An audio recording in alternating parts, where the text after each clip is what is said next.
It doesn't seem to be standing out as a particular issue to alcohol. It's still a particular issue to the person. You're failing at something. Yeah, and there's no social media to track their bullshit. So people are not posting a lot of like sad selfies. Could you imagine? They have to like take out a pen and paper and like they drew their own penis. Here's the dick pic. History, I'd like to follow me down the rabbit hole. History, I'd like to, frankly, I want to know. Hello, and welcome to HILF, History I'd Like to Fuck with Dawn Brody. I'm Dawn Brody, and I am loving it here in the Den. That's the Deluxe Edition Network. To hear other great podcasts in the Den, follow the link in the show notes or go to deluxeeditionnetwork.com. But this episode, the history of Alcoholics Anonymous, AA, an organization started in the United States in the 1930s that has helped millions achieve and maintain sobriety. It is international, multilingual, and has inspired dozens of other similar 12-step programs.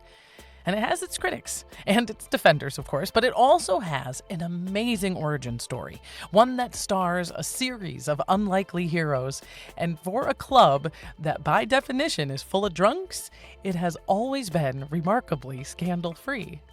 But listen, if it's scandal you're looking for, look no further than my guest, LA-based comedian Jason Ryan. He is on screens big and small, and I adore him. And trust me, you are about to, too. Let's get started. Maybe just Jason. Yeah. And then you can be like Cher. Or Madonna. Or Madonna. Yeah. Or maybe Madonna Cher Sting. Madonna Cher Sting. Jason, that sounds Cher, like a great Madonna band Sting. that we should start. I actually have made money as a Cher impersonator. It's been years. Shut up. Let me see this. Gypsies, tramps, and thieves. We'd hear it from the people in the town. It's not great. It's not great, That but was it so wasn't bad. I had a beautiful. way, what you couldn't see, listeners. I did a little flip. And she did the lips. She did the lips and the eyes closed a little bit. Oh, you know, it's you get in there. It's like an accent. Cher is like a dialect. You have to find the placement. She's her own sovereign nation, for sure. Snap out of it. I just saw your T-Mobile commercial. It's so good. How crazy. How cool. I had no idea I was going to be in like most of it. Like I had no idea. You're the guy. You're the first face. First frame. They cut so many people out of that. Like I watched them record like Wells with a bunch of different people that you end up seeing at the end, but like they used me twice. And cut a bunch of, so I don't know. I'm really flattered. It's so cool. And tell us where else we may have seen you, because I know that you have a viral Instagram, Oh my a couple of God. viral Instagram posts, and you're posting like cool content all the time. What else do you do? I do stand up. Well, that was where I first met you. That's how we first met. I first met Jason doing stand up in a brewery Yeah, bar brewery bar in situation. like North Hollywood somewhere. Yeah, well, and you stood out to me pretty quickly because not only were you headlining, but you were there early. Like you were like eating a meal, and I was like, okay. And then you jumped into a conversation my friend Chris Cowan and I were having about like nepotism babies, and you were like, you put in your 2 cents, and I was like, I like this girl. Like, I was like, I like her, and so I was immediately a fan. Now tell me where you are from originally. Los Angeles, born and You're raised. an Angelino. They call me a unicorn, and I'm like, all my friends are like from Los Angeles. This gives me a lot of comfort, actually, because my daughter, of course, I'm raising an Angelino. Yeah, and yeah. I'm a Midwest girl. My husband's a Midwest guy. Like, sometimes we feel a little out of water. Being like, there are so many malls here and no winter. We really don't know how to help you with this growing up here. Yeah. So it's nice. I'd like to introduce her to people who have grown up here and be like, see, you'll still be a weirdo, but like a totally normal weirdo. Well, I mean, everyone she's growing up with and going to school with are also native Angelinos, so she'll be surrounded.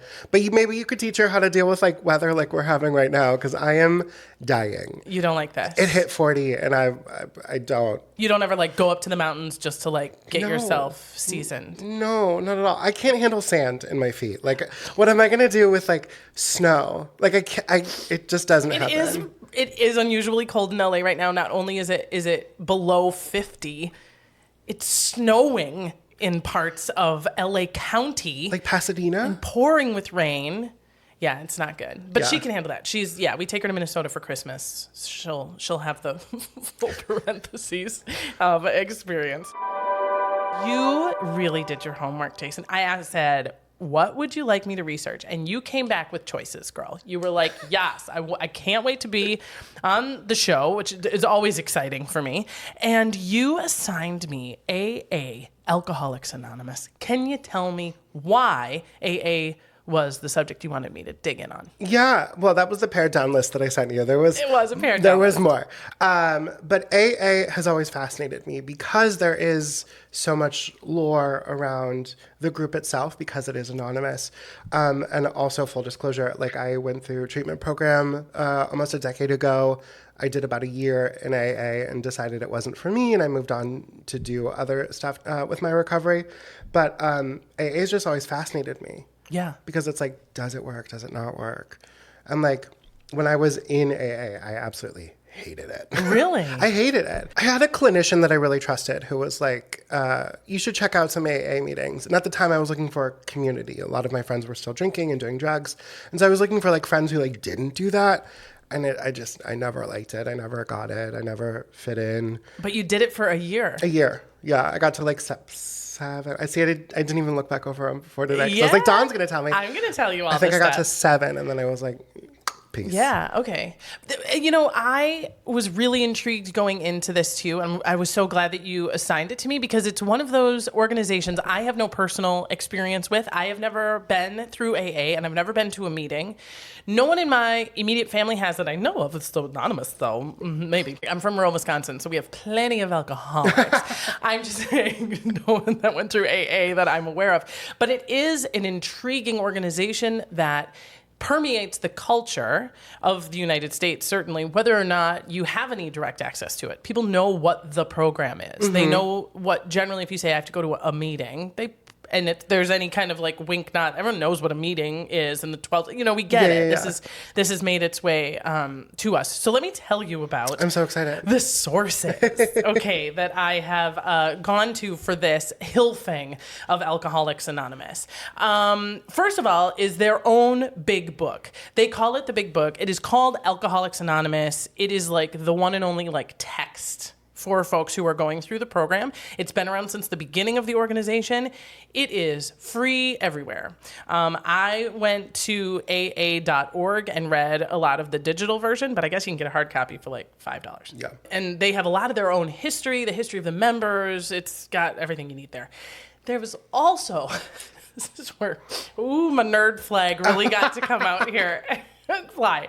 I watched twice a lecture by a guy named Tolly Merrick. He was speaking from the University of Virginia, I think. And it was it was right in the early COVID. So it's like people were still sort of getting used to like doing a lecture online. Oh, okay. And then he had slides and he was like one of those like leather patch on the elbow wearing gray bearded historians. With like a pipe. And I just like sat down with Tolly and like let him lecture history all over me. I'll have a link in the show notes if you want to get some Tolly action. I do.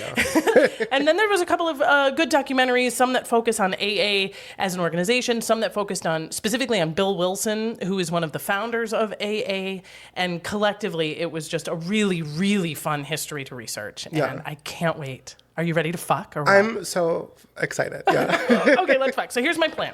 What I'm going to do is I'm going to start with kind of the general history of human consumption of alcohol. Okay. Because it seems like there's this sort of division of opinion about what alcohol is in general to human history. Some people are like, ooh, it is as ancient as drinking water, breathing air. We've been consuming alcoholic beverages forever. And some folks who are like, no, this is really modern.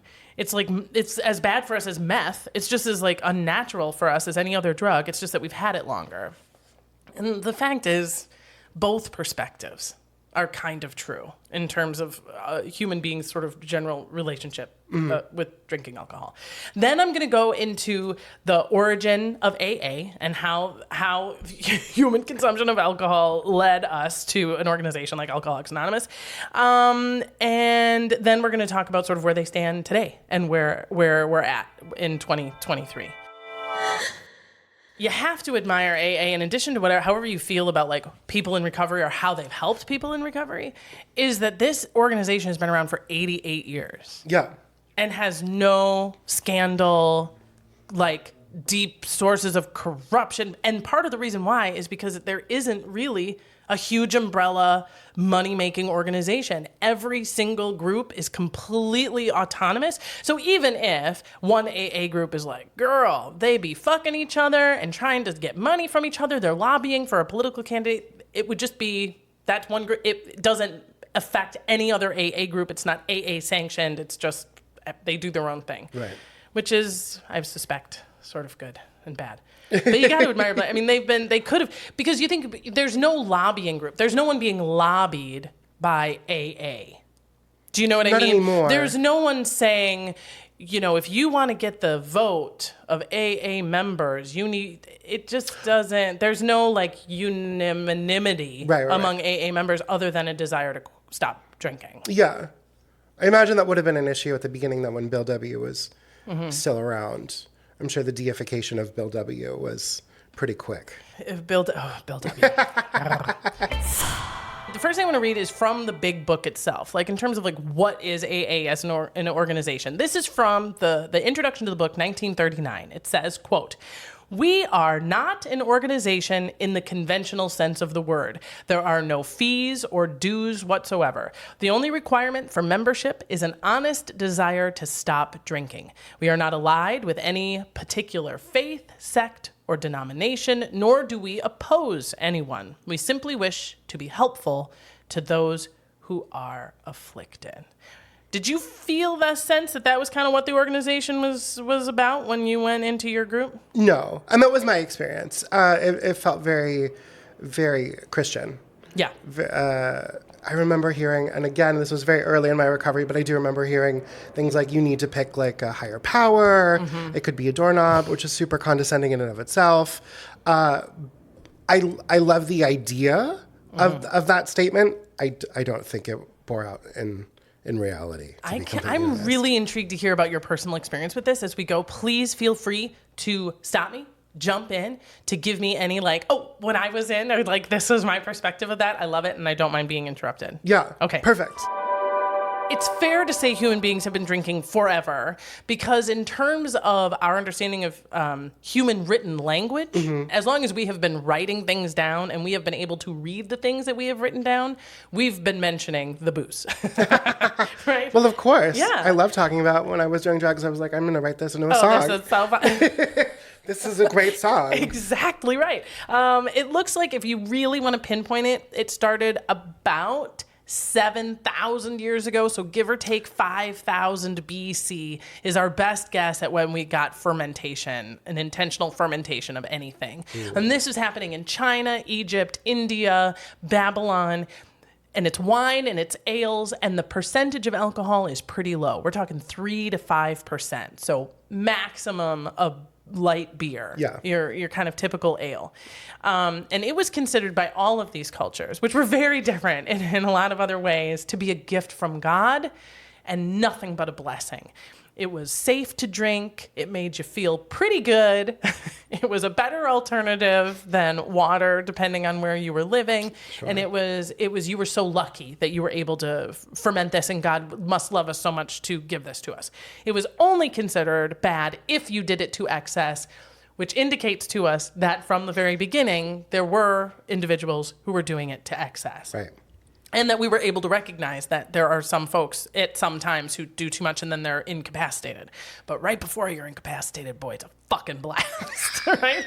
So we kind of hump along with these 3 to 5% beverages in the various places in the world where we're making them until about the early Middle Ages, about 1100 AD, when in various Arab cultures, they perfect distillation a little bit more, and we can get a little bit more bang for the buck out of these wines and these grains. monks from the West interact with some of these Arab cultures and are like, son of a bitch, like, religiously, we couldn't be more different, but they are doing some fascinating, something that we can definitely adopt is the way that they are fermenting their beverages. And you know the stereotype of the drunk monk, right? Do I don't. Well, if you like Robin Hood, like there's always these sort of images of these early Middle Ages monks with like, they're usually very heavy set. They have like the bald patch on the top and they're almost always represented as being sort of jolly and drunk because one of the things they did was they were the ones who fermented beverages. And they had to taste their own supply, of course. Listen, it's from God. God loves us. And of course, they were like, and this is so great. This high alcohol content is so good for the medicinal purposes. If you're trying to cure a boring afternoon, then heck yeah. And then we really get the gut punch around 1400 AD, still Middle Ages, but kind of late Middle Ages. The Scottish and the Welsh and the Irish and some of our other Europeans are like, we really got this stuff distilled. And they are making whiskey and gin and spirits, hard-hitting spirits. 1400, of course. Columbus sails the ocean blue. Right. 1492, right? So a lot of these new, for human beings anywhere on Earth, this new thing is going global, just like everything else is, you know? Just dropping their single. I got That's right. Absolutely right. They were like, wicka wicka whiskey. Yeah, and people love it because, hello, Yeah. you know, it's fantastic. And people are like taking it on these long journeys on the ships. And again, it's considered great medicine and this great alternative to water. And yeah, some people get fucking nuts and can't appear to stop. But that is something that seems to be a vice that goes that they're rolling with at the moment. It doesn't seem to be standing out as a particular issue to alcohol. It's still a particular issue to the person. You're failing at something. Yeah, and there's no social media to track their bullshit. So People are not posting a lot of like sad selfies. could you imagine? They have to like take out a pen and paper and like, this is me. Like, You know what? I imagine though there probably was like letters home. Like you would have to know if you get a letter 3 times a year. And one of them just like at the end of every sentence sort of slides down. You'd be like, baby, I was on a horse when I wrote that. So they drew their own penis. Here's the dick pic. I believe it, man. I have to believe there's a museum out there. Somebody out there is curating ancient dick pics right now. Oh my God. I cannot wait. I cannot. I'll be the first one in line. Yes. Can we go together? Yes. Okay, cool. And I'm going to kind of start focusing now on America. We, from the very beginning, are getting these stiff-ass drinks. And then even the colonists in those like early 1600s, like permanent colonies in like Jamestown and stuff like that, had pretty much a mandate to plant grain and plant grapes specifically for fermentation because they're coming from these crowded European cities where water and purified water is so difficult to get that they were like, when we get there, girl, like, let's get ahead of this and make sure that we have all of our fermented beverages. And they got there and they were like, totally, we got it. But we also have like really good water. Like the water is really clean. And they were like, yeah, keep making the wine and the beer though. We just say it because it's safer than water. It's been a fucking line that we've been serving throughout history. It's like getting drunk. Keep going. Then it's compounded by the center of the tavern in early American life, right? The tavern was where you met socially, where you met for your entrepreneurial business transactions. It was where you conducted church meetings at times. I mean, you wanted to run for public office, you would go to a tavern. So like the actual place where you consume alcohol is already a nucleus of like American life. And George Washington swoon. Even with those teeth? Especially. Learning a lot about Don today. Oh, I love George. My daughter's middle name is Washington. That's adorable. He had some flaws, but he was also the #1 distiller. 1799, he had a Scottish farmer running his Mount Vernon who was like, George, I have an idea. Right, I got an idea. I think that you need to take part of your field, like this bread grain is just fine, but may I recommend that you plant beer grain? Because you're going to be much better off whiskey grain. And so he like turned over a bunch of his fields and was making 11,000 gallons of whiskey a year. He was making more whiskey himself than like anyone else in the colonies combined. That's insane. For a while. That's so much. Crazy. And, life, keeps going in America. We after this, of course, among a lot of other things, we got westward expansion. Then we have the Civil War. And now we've had 100 or so years of consumption of alcohol, not only unchecked, but growing and broadening and following us everywhere we go. And we're starting to recognize there is a very serious problem that's holding hands with alcohol that we just can't pretend we don't see anymore. And so for a long time, we were like, well, there are people who can't drink. They are drunks. They are degenerates. They have no willpower. They are sinners who are, they look at their hungry, sad family and keep drinking because they're bad.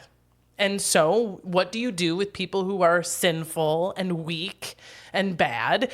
They put them in asylums and hospitals and jail, right? The way that I looked at it is if you were a degenerate drunk, that meant you were a criminal, you go to jail, right? If you're an insane drunk, right, this means you're crazy, you go to an asylum. And if you're a hopeless drunk, it means that, we have to take really good care of you. And really the only difference between any of these is how much money you have. I was about to ask. Yeah. Like, the rich did this, the poor did that. Exactly right.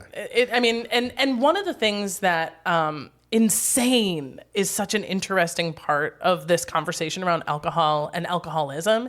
They use the word crazy and they use the word insane. And one of the things that they try to be clear about is that when we say drinking is insane, we don't mean the crazy shit you do when you're drunk. Oh. We don't mean you put a lampshade on your head and take your pants off and run down the street. Like, that's crazy drunk stuff to do.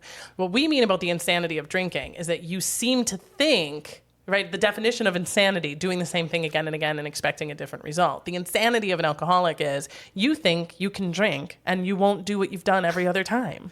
You think you can have one drink and stop. That's crazy. That's insane. So familiar. Yeah. Yeah. And I used to tell myself, we're just going to have 2. We're going to stop at 2. Sounds like our ancestors couldn't either. That's fine. And so there really starts to become this recognition of it. Now we do actually, I found this crazy. I didn't know this. 1849 is when we first get the first individual to say this is a disease. Oh, interesting. This is not simply, are you stupid, sinful, or weak? It's a disease that affects the human body and is like a virus. It hits some people harder than others. The individual to coin the phrase alcoholic is Dr. Magnus Huss. Ooh, he's Swedish, kind of a stone cold fox, not gonna lie. And it makes sense. He's the first one to be like, oh, no, we don't have to say these people are bad. They just can't stop drinking. But then his idea of okay, so what we need to do, no more booze. Just take all the booze away. And this is a logical thought. And it's what led us to prohibition in America in the 1920s. It was the same idea of yes, we see the problem.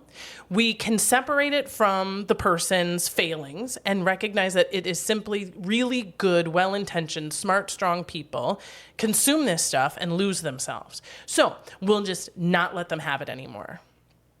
What prohibition taught us in the United States is that does a lot of things. Except stop a drunk from drinking, right? Right. It just simply, you can't. And I was trying to get my head around, I'm not an alcoholic, but I do understand addiction. I can sort of get my, when I'm trying to feel out the edges and empathy for this. I used to smoke cigarettes, Same girl. I love cigarettes. When can we start again? God, right when they're the comet's coming.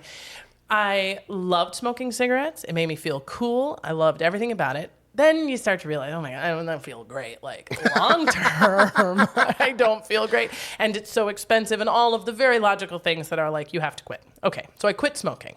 Now, where I'm at right now with smoking is I haven't had a cigarette and I cannot remember. It's been years. I see other people smoking and I'm usually kind of ugh, right? Yeah. I don't want to go back to smoking again. And if you had a pack of cigarettes on this table, I would smoke the whole fucking box. If there was a pack of cigarettes in this house, I would smoke the entire box. Now, but you can just stop. Yeah, they have cigarettes at the Smart & Final right around the corner, and I have no temptation. I was there today buying other things. I didn't have any temptation to buy the cigarettes and bring them into my house. But if they're right here, If they're sitting right here, or if you were smoking one, I'd be done. I'd have to have one. Oh, wow. So, but I think that when they're talking about, when they classify alcoholics and the various phases of alcoholism. You get it. From what I understand, where we are with drug and alcohol addiction is that it more closely resembles obsessive compulsive disorder than it does like a disease. They do say you can recognize addiction in brain waves. And it doesn't necessarily matter, what the element is, what it is that you're addicted to. We have sort of similar synapses are firing, and you can find that obsession. Yeah. Mm-hmm. All of that to say, though, that certainly the approach that we took during Prohibition was work. Completely ineffective. No. Unless what you were trying to do was create organized crime in America. In which case, we love it. Boy, that was an overnight success. We got so many hotties from that, though. It's just, but statistically, when they looked at the quantity of people drinking and the quantity of people who had been dangerously drinking before and after Prohibition, there was no difference. It would have gone up? In a lot of places it went up because it was more intriguing for some. So yeah, there may have been some individuals that were like, oh my God, thank God they made it illegal. Now I'm going to be good because I don't have to go to bars anymore. Right. But there were just as many people that were like, why'd they make it illegal? Is it because it's like too great, or like how great is it? They passed Prohibition in 1919. 1920, it goes into effect. It's repealed because we realized what a fucking terrible idea it was in 1933. But when you look at the condition of alcoholics now in 1933 and 1934, especially they're adults and have been drinking throughout, they're in a somewhat more desperate position than they ever were before, because it's like, now I was probably drinking before Prohibition. Mm-hmm. Prohibition did nothing to help me. No. I didn't come out of this. And now they've literally admitted, well, taking it away from you doesn't work. You're still going to go find it. So the understanding seemed to come with, now you personally need to find a way to stop yourself from taking it. Yeah. You have to stop yourself from doing it, because we can't stop you from the outside. When it goes underground, that's just... I mean, we're seeing it now with like crystal meth and opiates and all that kind of stuff. Yeah. Where like if it's illegal, or it's illegal for you to have access to it.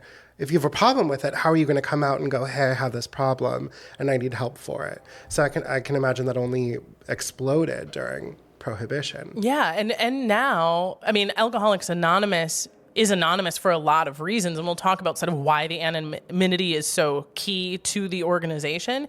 But certainly, if you had a real problem drinking during Prohibition, everyone's going to be like, well, stop breaking the law. You're breaking, but this is illegal. So asking for help had just been more difficult for them. So coming out of Prohibition, we have a whole new situation for folks who identify themselves as alcoholics, even if they haven't quite received that term yet from our friend Magnus, right?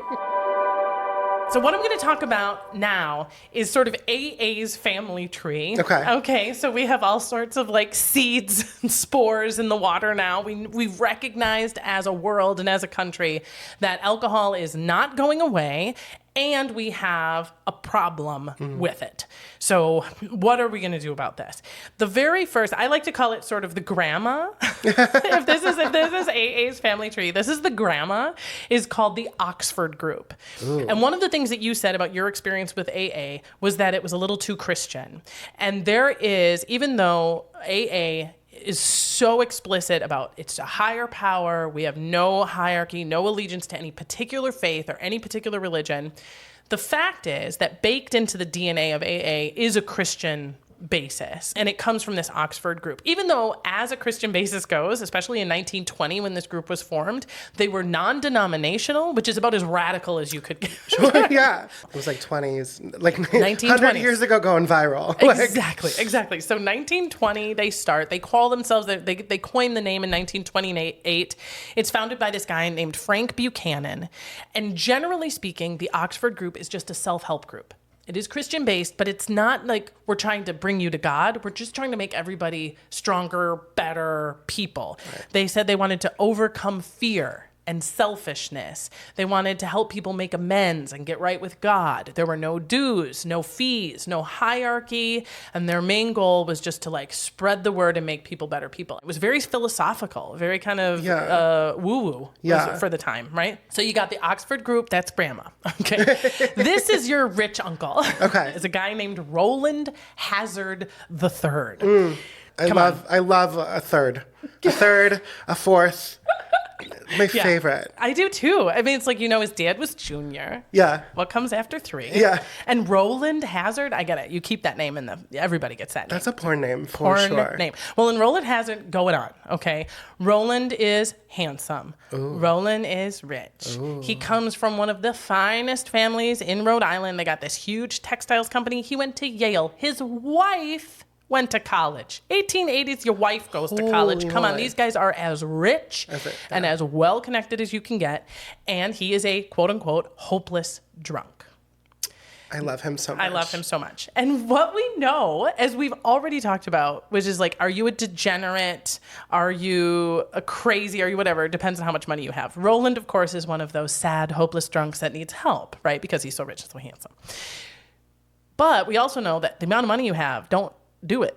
Right. If this was simply a matter of like, rich people wouldn't be drunks if it was that easy, and we all know that that's not the deal. So, but he does have access to all these things, and one of the things that they do to get Roland Hazard III to fucking clean up is he goes to Carl Jung in Switzerland. No. Yes.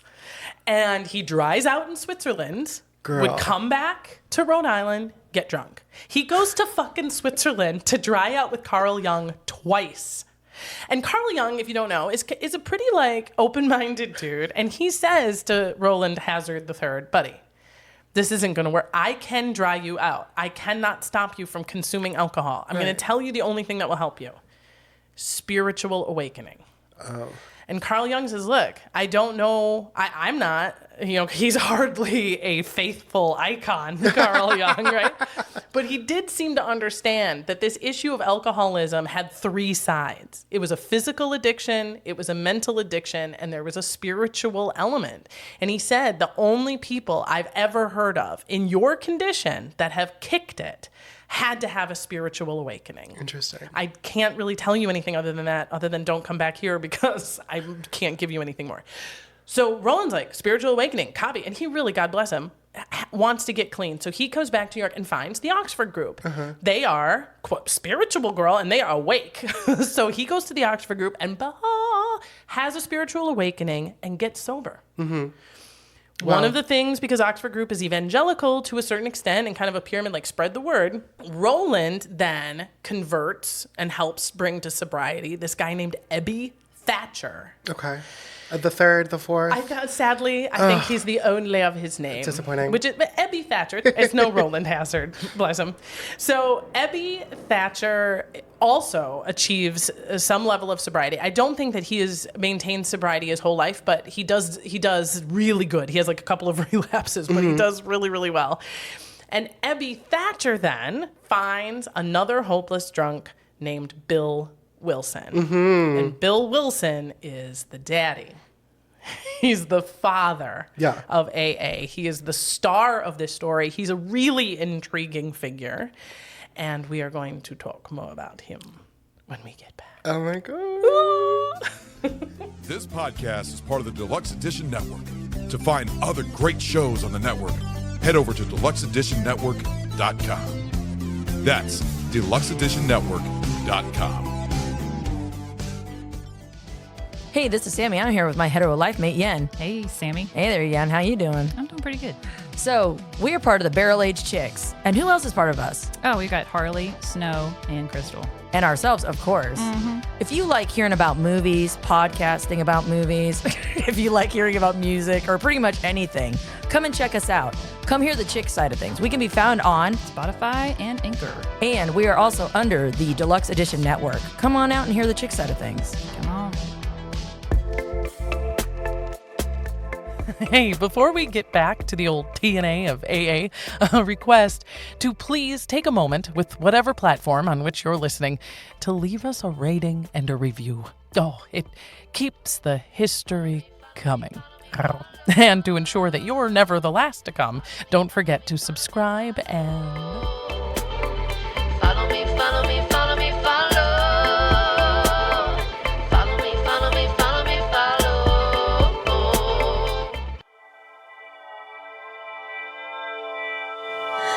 I've listened to every episode except for I can't do the Supreme Court right now because it's too activating for me. I understand. So that's the understand. only one I've skipped, but I've heard all of them. In fact, I've listened to the comedy one 3 times because I loved it so much. With Wayne Fetterman? You on the show, you were so cute, and just like the love you had with him and I loved listening to that one. Oh, that fills my heart. Thank you so much. I truly am a fan. Like I'm geeking out, but I'm trying to play it cool. I could talk positively about you all day. Well, Big fan. I have no shortage of tape, so just go on. Start with My Eyes, and we'll work our way down. People are the best. People are the best. And also the worst sometimes. Listen, it's one of the things I love most about history and why I fuck it so much and can't so stop well. and won't stop. Thank you. And it is because it's human stories. I mean, at the bottom line, the end of the day, human beings are amazing. They are amazingly awful. They are amazing. But it is an endlessly deep well. And to that end, we are going to start this second half of the fucking of Alcoholics Anonymous with a really, really cool dude, man. I really loved meeting Bill Wilson. Bill Wilson is, I mentioned sort of the family tree of AA, and when we left off, I said that Bill Wilson was sort of the daddy. Mm-hmm. He's a great dad.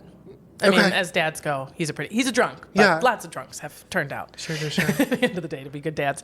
Bill Wilson is a veteran of World War I, and he is married to this fantastic girl named Lois. They have a wonderful marriage. They don't have any kids, which some people would say perfect marriage.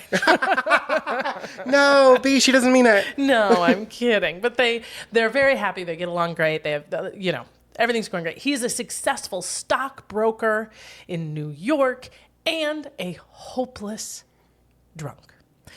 He started drinking when he was deployed in World War I.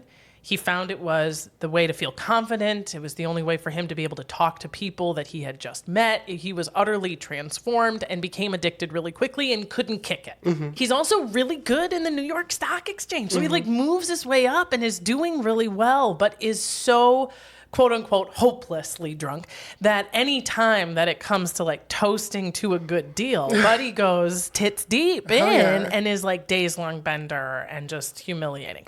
And I learned the difference between passing out and blacking out. Ooh. Do you know the difference between passing out and blacking out? Passing out is when I would imagine is when your body stops functioning, you just can't move anymore. And then blacking out is when there's a gap in your memory. Yeah, they call blacking out is literal amnesia. You're still functioning, talking, engaging, maybe driving, maybe fucking people, maybe doing all sorts of things. And when you wake up the next day, you have literally no memory. Right. The medical professionals do align it with a form of amnesia. Whoa, I didn't know that. And our buddy Bill Wilson is in the passing out and blacking out phase, which is really scary. His wife is very supportive, but she has her limits, and he realizes he's about to lose it all. That phase right when you tip over into death. You lose your home, you lose your wife, you lose your job, right? And he has, at this point, checked himself into Towns Hospital in New York under the care of Dr. William Silkworth, and he's been there a couple of times, and the doctor's been very patient. Yeah, it's just like our buddy Roland Hazard III. He's like, girl, I can dry you out. Yeah. But when you go back out there into the world, it's right there. And of course, it's now 1935. He's been doing this through Prohibition, so we know there's no keeping it from you.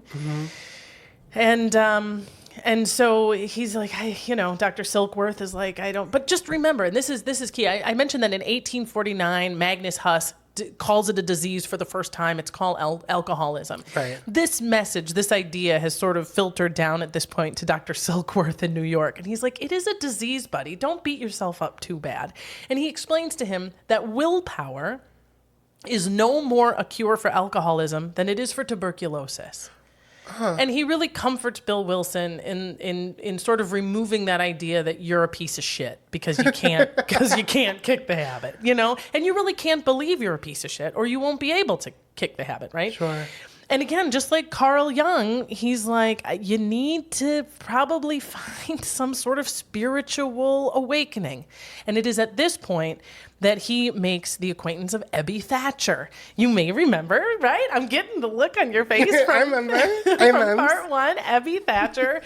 What Roland Hazard III converted Ebby Thatcher, and Ebby Thatcher's out there looking for a drunk to fix.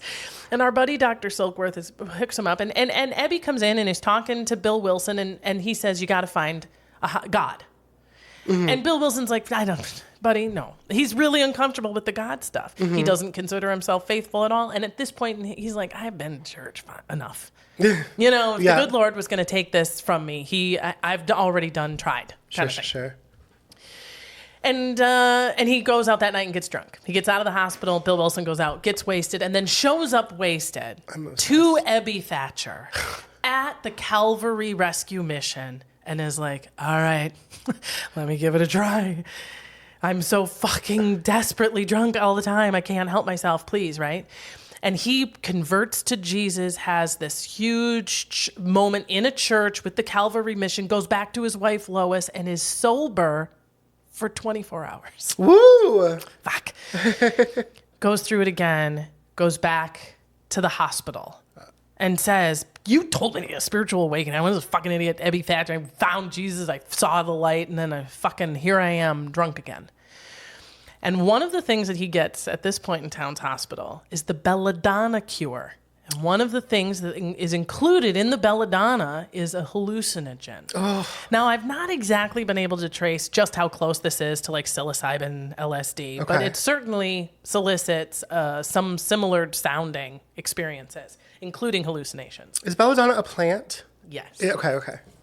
I need to find some. So our girl, right? So Bill Wilson takes the belladonna and is starting to have the mystical trip. Have you experienced LSD, psilocybin? I hated LSD, but I love a mushroom. Okay. Not anymore. So Bill Wilson suddenly feels great ecstasy, this lightness. He feels this kind of divine connection, a flash of light. And he says, if there's a God, I'm in. And he has his spiritual awakening. Okay, like capital. From this night forward, he never drinks again. Whoa. And Ebby Thatcher comes in a little bit afterwards, and he's Bill Wilson's like, it wasn't Jesus, ha ha. Like, I had my spiritual awakening, but it was out of church, so I don't even know if you're going to want to talk to me because basically I'm saying it's not your God. It's something else. And Ebby Thatcher's like, hey, man. And this is what I find so cool. This is when I said this was like a really cool story. There's just some sort of lovely twists in the road that don't always go this way, right? Ebby Thatcher is like, yeah, man, God can be a lot of things, right? Yeah. For like coming from this like Christian evangelical organization, it's sort of a surprising reaction. Yeah. And he introduces Bill Wilson to a book written in 1902 by a guy named William James called The Varieties of Religious Experiences. William James is considered the father of modern psychology. He is as secular as they get, but he says basically anybody I've ever known or researched who has had something that they describe as a spiritual awakening, a divine epiphany, a come to Jesus, right? Whatever you want to call it. Mm-hmm. What they all share is three things. Coming from a place of calamity, admitting defeat, and appealing to a higher power for help. Help me. I need something outside of me. Mm-hmm. Those three things are the only three like common elements. And when someone sort of has that and then achieves a spirit, then they're changed. Yeah. They have truly profound like understandings and different perspectives, and it's enormously profound. It sounds like the first three steps. Doesn't it though? Right. So Bill is sober, as I said. He has his higher power. That's why it is. Bill, that's why when you said your experience was with AA was a little too Christian-y. Mm-hmm. And the fact is, there is the Christian evangelical structure is the basis of AA. And yet the founders most profound moment in the creation of the organization is by definition non-Christian, but spiritual in a way. So to the point of like each group being autonomous, you can see how some lean into it in different ways, Totally. right? So, all right, so Bill is a convert now. And he is like, I am going to go and spread this message of sobriety. Like, I was a hopeless drunk. 24 hours later, like, I am pissing off my wife, losing my business, drinking as bad as all of you. Now I don't anymore. Let me help you. So he's going to hospitals, asylums, drunk tanks, and he's getting a little preachy. With belladonna? Like, is he No, bringing... I wish, right? See, that's the thing. Like, girl, I read this and I was like, obviously it's belladonna. And they are right now. In the world of addiction and recovery, psychedelics have become a really important tool. Ketamine, psilocybin. But in the history, as I received it through all these various sources, virtually no one leans on the import of belladonna and psychedelics in this story, even though it was key for Bill Wilson. And, you know, there's a lot of reasons why. One is, of course, it was not available and not researched and demonized and all sorts from that. But also, it doesn't sound like Bill Wilson necessarily thought it was the drug, but that feeling, that there may be a way to come to that feeling he had, that you can come to that feeling via various reasons. And this belladonna cure had been given to lots of other people, lots of other drunks who didn't suddenly get sober. So it's obviously... Because I didn't do it right. That's exactly right. So Bill is now sober, and he's going out, and he's not really converting anyone. He's not bringing people to sobriety. He's not getting them to like have the spiritual awakening and like didn't bring the put the plant. booze away because he doesn't have enough belladonna for everybody, which is part of the problem. But he himself is staying sober. Good for So him. there's like good and bad, right? So sober, in fact. Lois is like, baby, and he's back with Lois, and he's got his job back, and his boss is like, God damn, Bill, we are so proud of you. We were really going to fire you. Now you're like back, and you're selling great. We need you to go on a business trip to Akron, Ohio. Uh-oh. See what I mean? Yeah. I don't know what's worse, like business trip? Akron, Ohio? Like, but somebody's going to need a drink. I need a drink just thinking about going on a business trip to Akron, Ohio. Bring a vape. Exactly. So poor Bill, he knows, oh, fuck, this is going to be a bitch, right?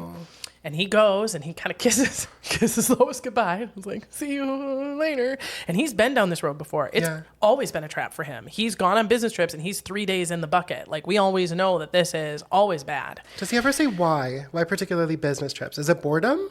Well, I think that you're in this hotel room. Once he starts, he can't stop. So it's one of those, like, everyone's drinking. He has one, and now he's just in a hotel room with a bottle. So he just drinks until that bottle's gone and is sort of trapped in a web. You know what I mean? As like a former really heavy drug user, I didn't want to share my supply. So I don't understand people who are like, you have to, like, I'm going to give you my boot. Like, I don't identify Well, I think with it was that. because the people who were sharing it with him weren't alcoholics. Oh. You know what I mean? They're just like, hey, Bill, join us for a couple drinks. And then Bill's like, okay. And then they go to bed and he's... Still going. Yeah. I think okay. that was I can largely identify. what happened. And he's looking down the barrel of it again. He's like, oh, fuck. And he's in his room and he hears the clinking of glasses. Oh, and he's just, fuck, who doesn't want... And he knows, I can't do this. He's like, I need to talk to another drunk. This is kind of what's worked, right? The Oxford group, another drunk who gets it. I need to find a drunk around here somewhere, right? And he gets on the phone. Oh my God. And he like calls the local, you know, gets in touch with the guy who knows the guy from the Oxford group, who knows the doctor, who knows the guy. And they're like, oh, you need a drunk? Okay, good. Call Henrietta. Henrietta, she knows all these drunks. And her full name is Henrietta Cyberling. Oh my God, I love her. She's a sweet lady who just likes to help drunks out. And God knows what she was doing through Prohibition. You know what I mean? She's just like, she sees the problem. Yeah. There's really good people who just are making terrible choices and maybe she can help them. And her favorite drunk is a guy named Dr. Bob Smith. Oh, I know Dr. Bob. Dr. Bob. And Dr. Bob, here's what Dr. Bob's been doing for the last 16 years. Oh, Poor God. soul. Dr. Bob wakes up in the morning, hungover with the horrible jitters. He gives himself a sedative to get the jitters down and to keep himself calm. And he tries like hell and usually manages to stay sober until noon when his surgeries are done. Then he drinks until he passes out. Then he wakes up in the morning, takes a sedative to get the jitters down, tries as hard as he can to stay sober till noon. And it's not going well for Dr. Bob. And he knows the stakes as well as anyone. He's a good dude. He's trying so hard. He feels so guilty. He's gone through all of these things that a lot of the other alcoholics have described, which is a couple of the sobriety moments and then horribly down. So Henrietta's like, hey, Bob, there's a drunk in town named Bill who'd like to talk to you. And Bob is like, I don't want to. And then they were like, but maybe this is a good idea. So he says 15 minutes. Ooh. I'll give him 15 minutes. If this fucking sorry. And then I'm going to go get drunk, right? like Or he's Grindr. already been drinking. Yeah. Is it afternoon, Bob? Because like, where are we at? So Bill and Bob sit down. And 6 hours later, what was supposed to be 15 minutes, Right. 6 hours later, they come out and they are buds and they get it. Dr. Bob hasn't had a drink. He's sobered up, in fact, because the ladies Henrietta's done been bringing the coffee and the cigarettes haven't stopped. And can we just please give a nod to the coffee and the cigarettes of this world? The best. Oh, it's too bad, but they really are the best. And so they are both sober. And now I told you, Bill W. never has a drink again. Bill Wilson, when he sees God that night, is sober for the rest of his life. No slips. No. Dr. Bob has been getting wasted every single day for at least 16 years. And he is sober for a long time, has one relapse on a, guess what? Business trip. Yep. A medical convention. Then he comes back. He gets back into the he's with Bill Wilson. He gets it back. His last drink, Bill Wilson gives him. And it's a beer to steady his hands for a surgery. And after that, he literally never drinks again, never has another relapse. Wow. That date is June 10th, 1935, Okay. which is what is considered the birthday of AA. Because now you've got Bill Wilson, who achieves lifelong sobriety, who has converted his first, we now know, lifelong sober, and it's Bill and Bob. Yeah. And they're the founders of AA. So, now what do we do? We've achieved, we've won. It's sort of like, I like to think about it like a lab. Like Yeah. two experimenters who just like the light bulb literally worked. And being like, okay, we have this precious thing. Now what do we do? What do we do next? And they're like, well, let's start telling people. So they move in together. Bill lives with Bob for a while. It's kind of cute. Ebby also lived briefly with Bill, which I think is kind of hot. Okay. Just let's not drink and live together. What should we do? What should we do? It's like hand jobs. There's no record of that. Wait, there's no time for hand jobs when you're chain smoking. It's true. Coffee and cigarettes can save you from a lot, it turns out. They would have lost their minds if they had ever tasted Red Bull, truly. Honestly, though. So Bill and Bob decide they were going to write it down. Makes sense. So they write the big book. Alcoholics Anonymous is the title. And it is pretty much exactly the same today as it was when it was printed in 1939. It was originally Alcoholics Anonymous, how 100 people have achieved sobriety through this 12-step program.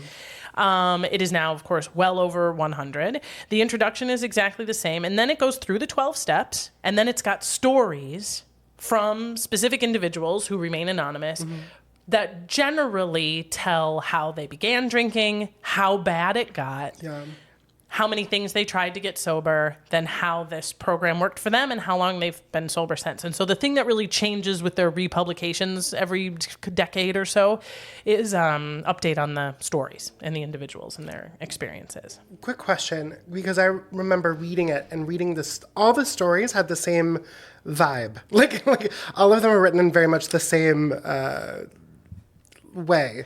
Is that still true? It's interesting. I read a few myself, and it does seem like there is something of a formula, which is exactly what I said. How I started drinking, how it got so bad. And it does. It feels sort of like when you've read enough trashy magazine bio pieces, where Just they're cut like, and paste. she walked into the room with her red suit, and I knew, you know what I mean? You can sort of feel. So yeah, there is. Okay. No one, however, that I've ever heard suggests that these stories aren't totally authentic. I think what they probably have is they're all written in the first person. Here's what's happened to me. But who knows how much of that was written fingers to keys, or has been ghost written and oral. Yeah, but like a therapist writing a book. Like a therapist writing a book, exactly. But yeah, I read a few of the stories, and they were very compelling. And I think that one of the things that if you are not able to get into a physical meeting that the book accomplishes is make you feel like you have peers. If one is consuming the book, Alcoholics Anonymous, and going to it to try to solve a drinking problem, that one of the things you're going to get from this book is camaraderie. Yeah. You're going to read about these individuals, and no matter where you're at or what you've done or what you've seen, you're going to be nodding and being like, yeah, okay, they get it. I don't they care get me. who you are. Okay. And they publish the book and they send it out. Now, this is one of my favorite elements of this story, Okay. Jason, because, you know, I do history, girl. I do it in the eyes and the ears and the mouth. I love it. Stick it in orifices. I'll tell you how this story can often go in history. This is when it fucks up. Mm-hmm. Two really great individuals with really great stories and the purest of intentions find some level of success, have achieved a major goal for themselves, decide to share this goal, to compartmentalize and structure their success in a way that can be consumed by others.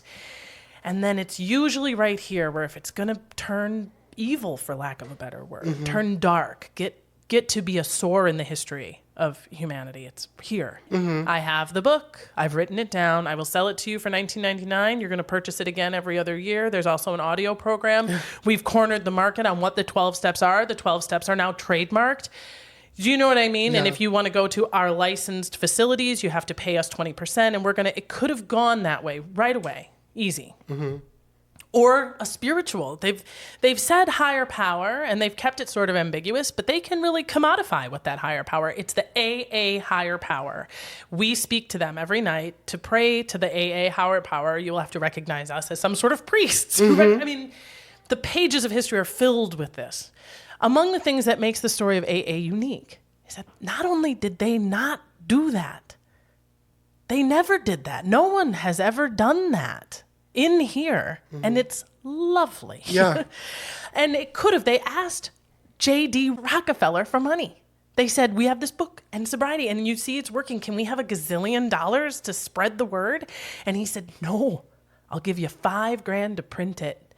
And then you should really consider never, ever making any money or having any of you run anything like a corporation, because he knew better than anybody. That's where it all falls to shit. Yeah. Right? Don't try to get rich off this, man. It'll spoil it. And God, bless them, they didn't.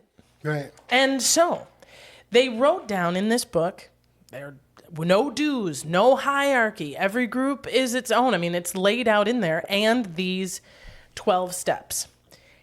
It's published in 1939, and 2,000 people like it. Yes. Right? And I mean, I'm not saying they sold 2,000 copies. I'm saying 2,000 people are in AA. They might be sharing the same 10 books. You know what I mean? There's 2,000 people in 1930, but that's a lot. They went from 100. It's gone to Cleveland. It's gone to Chicago. There's little pockets. There's people who are like, yes, we get it. We get these 12 steps. We're going to do this. And there's some success.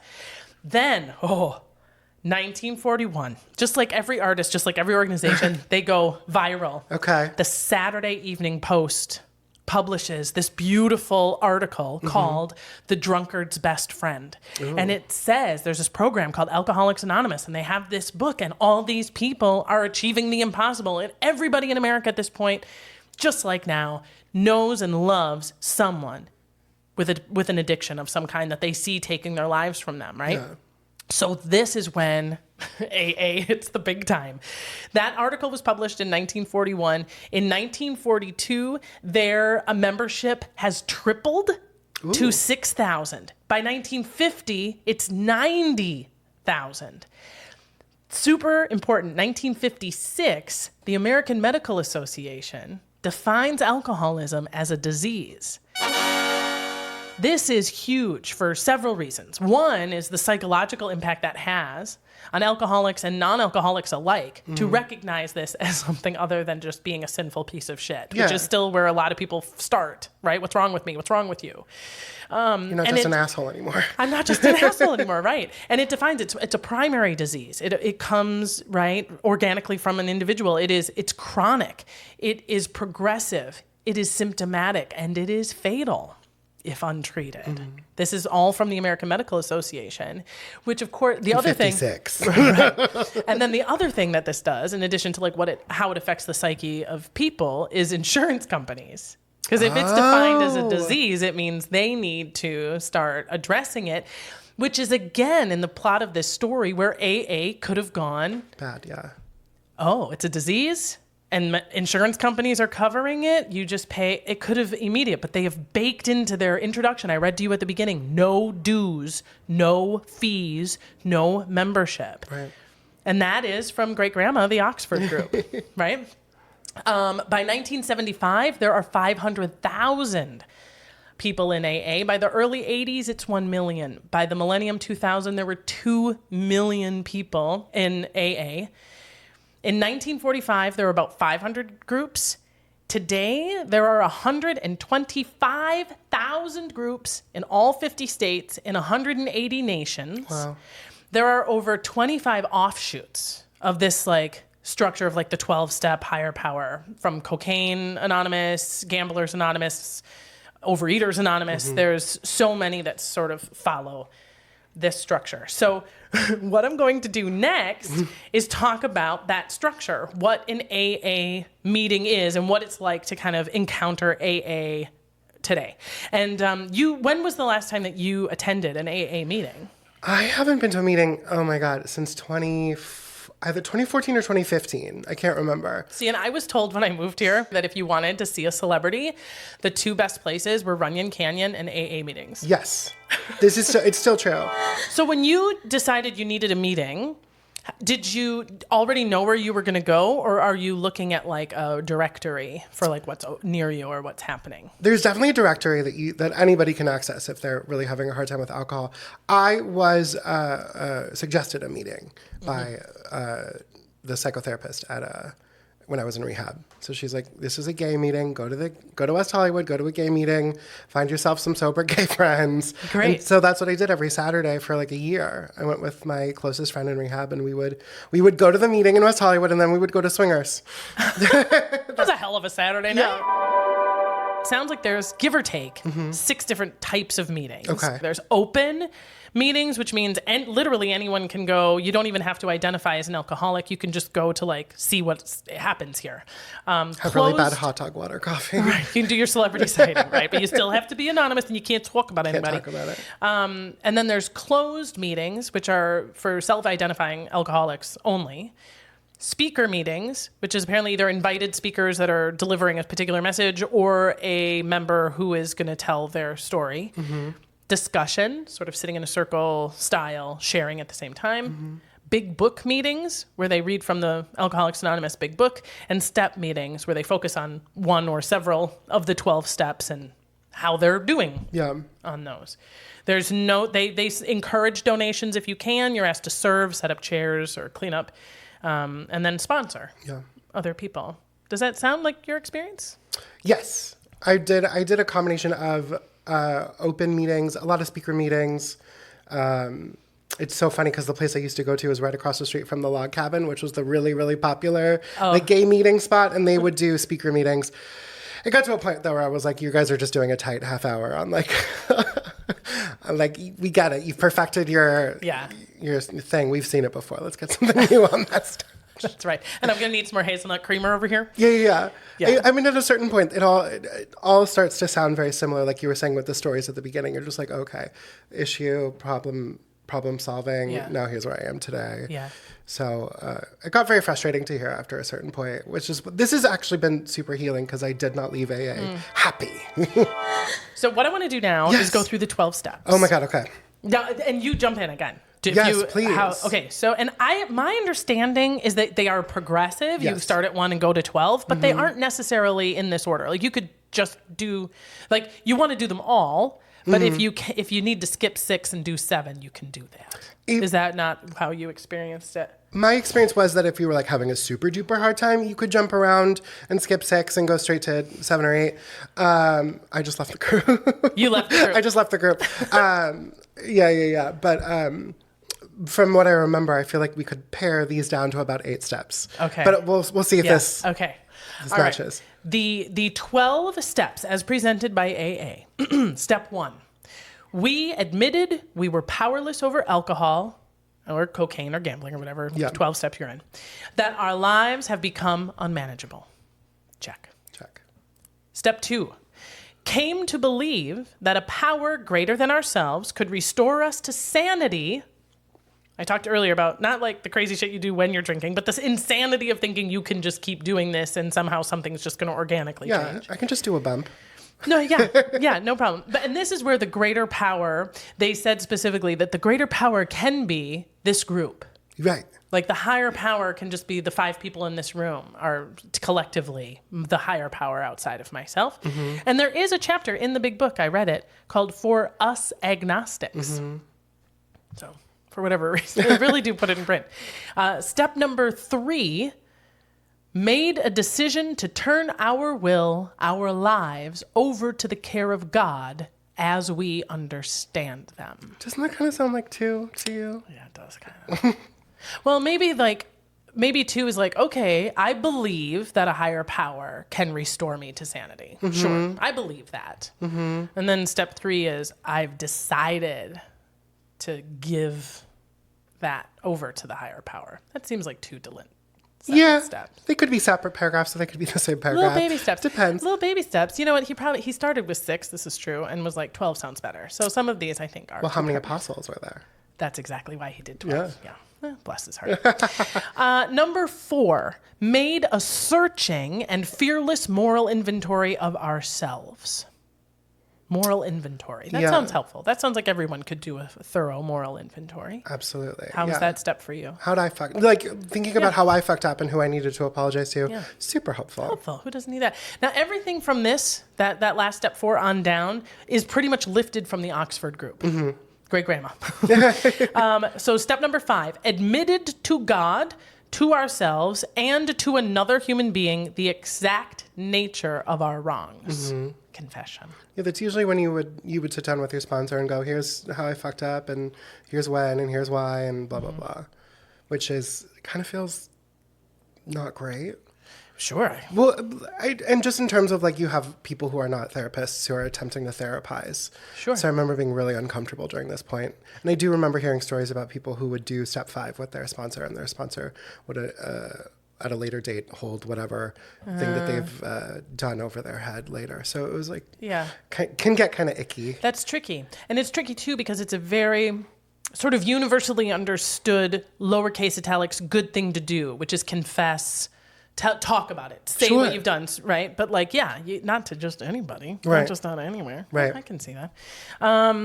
Number 6, we are entirely ready to have God remove all these defects of character. I feel like it could have been combined with 5, but okay. Okay, all right. Sure, and also be like, well, don't remove all of... Some of these defects are kind of fun. Yeah. No, I can... Okay.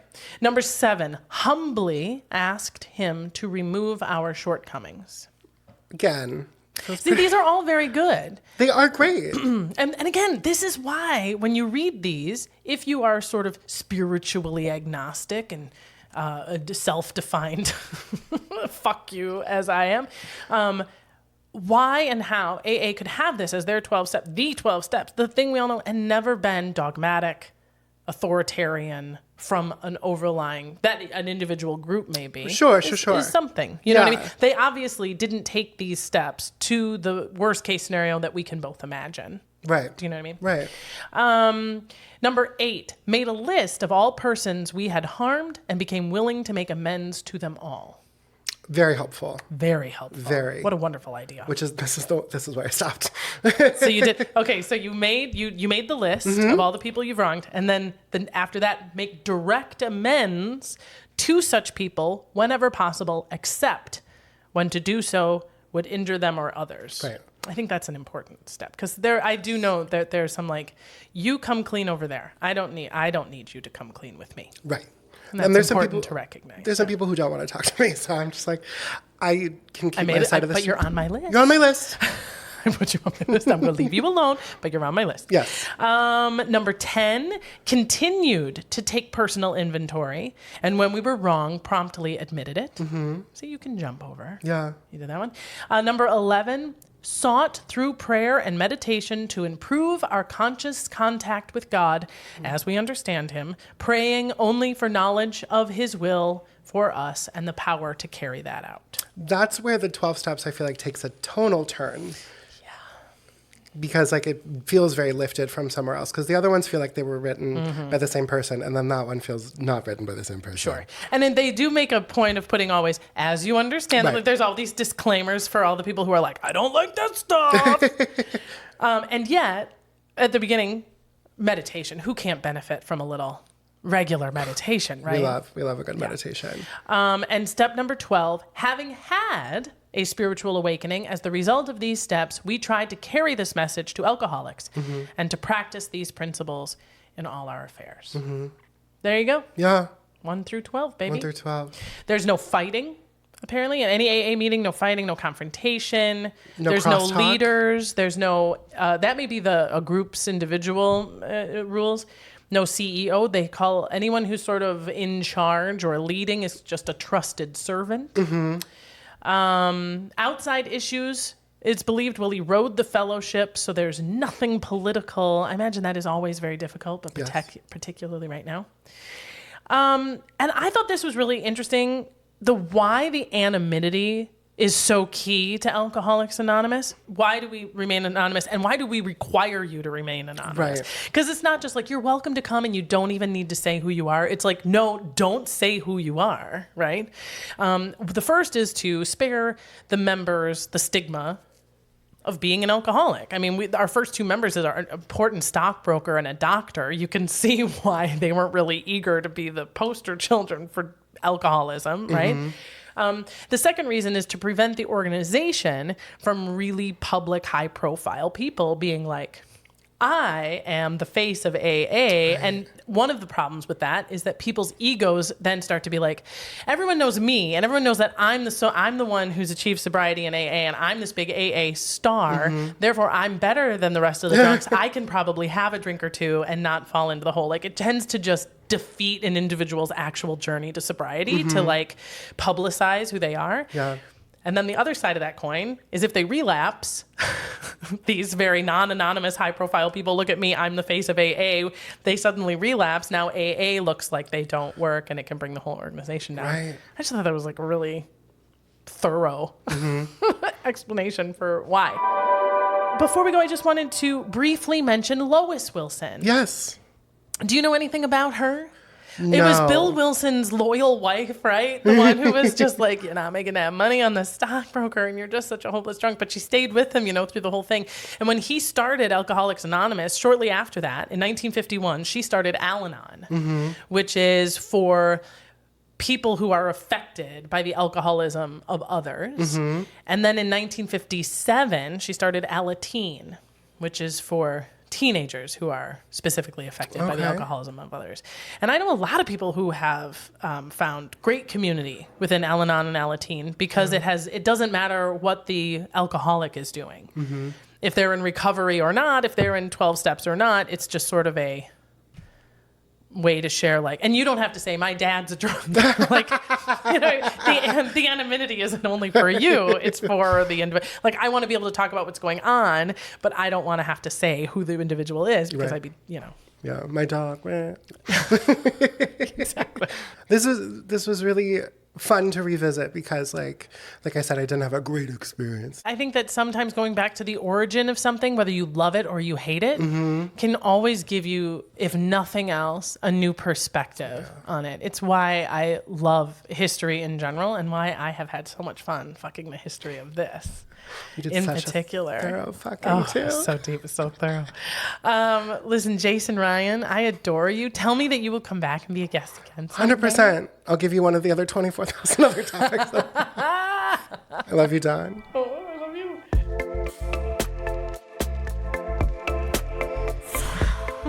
you. Jason, am I right? Now, you've inevitably fallen in love with him too, so make sure to follow him and see him live whenever you can. The next episode, it's a very special treat. I am going deep on the history of the most salacious and enduring sex toy, the vibrator. And what's more, my guests are my two big sisters and my mom. You won't want to miss it. In the meantime, our theme song was composed and performed by Kat Perkins. A reminder that you can find my sources, links to the books, documentaries, and articles I reference in the summary of this episode or by emailing us hilfpodcast@gmail.com or messaging us on social media @hilfpodcast. This has been HILF, History I'd Like to Fuck with Dawn Brody. I'm Dawn Brody, reminding you that history is a party and everybody's coming.